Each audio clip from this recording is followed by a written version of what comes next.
Hello and welcome to UK Gaming Network. I'm Zoidberg. I'm currently counting down the top 100 games that I believe you should be adding to your A500 Mini.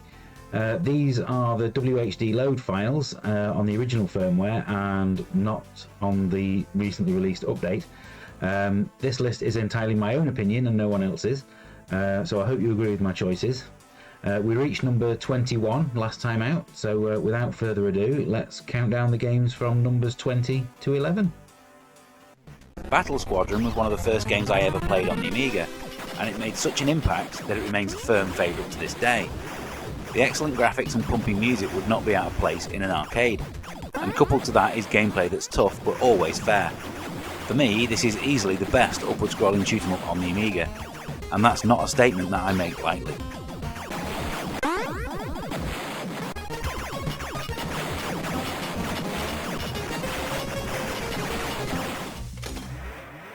After having stumbled with Pinball Mania the previous year, 21st Century Entertainment returned to reclaim their crown.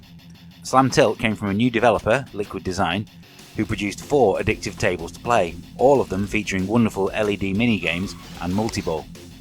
This would remain my go-to pinball game right up until Pinball FX arrived on the Xbox 360.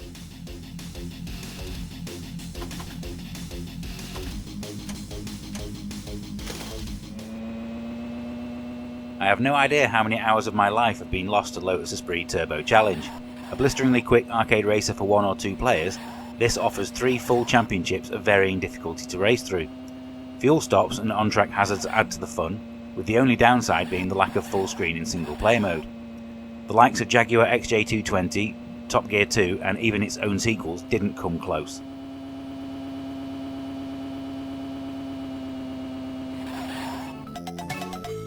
With more classic one-liners than your average sitcom, LucasArts forever changed the world of point-and-click adventures with The Secret of Monkey Island. The tale of Guybrush Threepwood's quest to be a mighty pirate sees you encountering an entire ghostly crew, a tribe of cannibals, brahma poodles, and an overzealous boat salesman, as well as taking time out to learn the art of insult sword fighting.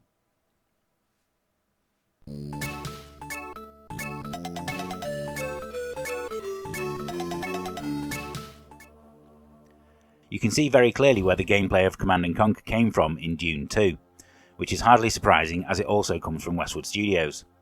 The Spice Wars on Arrakis makes for an enthralling real-time strategy game, as you pick one of the warring houses to command. With more people knowing about this world and characters now thanks to the recent film, there's never been a better time to revisit this game.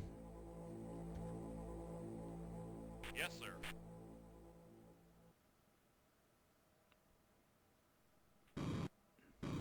Acid Software's Guardian can simply be described as Defender in 3D. On every level, your goal is to simply repel the invading forces and protect the city, with bonus points being awarded for how many installations remain at the end of each level. Control over your ship is perfect on the joypad, as the game was designed for the CD32. It's just a shame that we don't get the music as well during gameplay.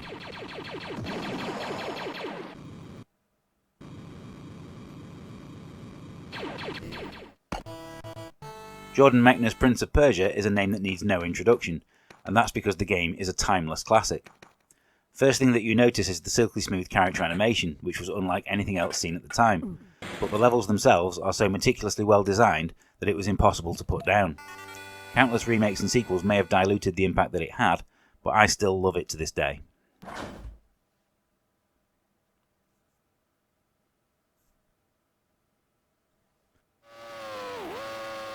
The name Jeff Crammond became synonymous with great 3D racing games, and following Stunt Car Racer came the glorious Formula 1 Grand Prix. It featured accurate recreations of all 16 tracks from the 1991 season, and a great selection of driving assists that the player can toggle on or off as they wish. To date, this is still the only F1 game where I have felt compelled to play with the full race distance.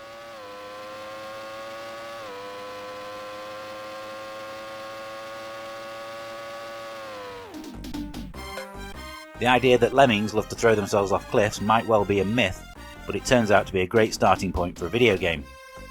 Years before they made Grand Theft Auto, DMA Design made this utterly fantastic puzzle game, where you must guide a small legion of green-haired lemmings to safety over 120 levels.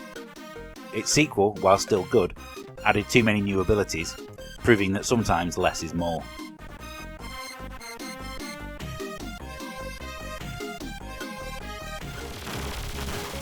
Just missing out on the top 10 is the second and easily the best of the Turrican trilogy.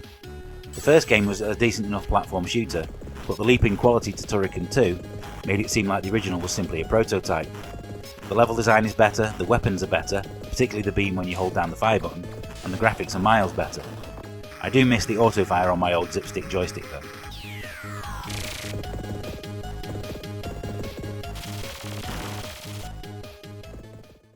Okay, so let's leave the countdown there. I hope you've found some games to play. I will be back with the final part where we'll reveal the game at number 1 next time. If you disagree with any of my choices or want to try and predict what game is at number 1, then let us know in the comments. I hope you've enjoyed this video, and if you want to see me play these games in a little bit more depth over on Twitch, then click the link in the description below, and I will see you all next time. Bye for now.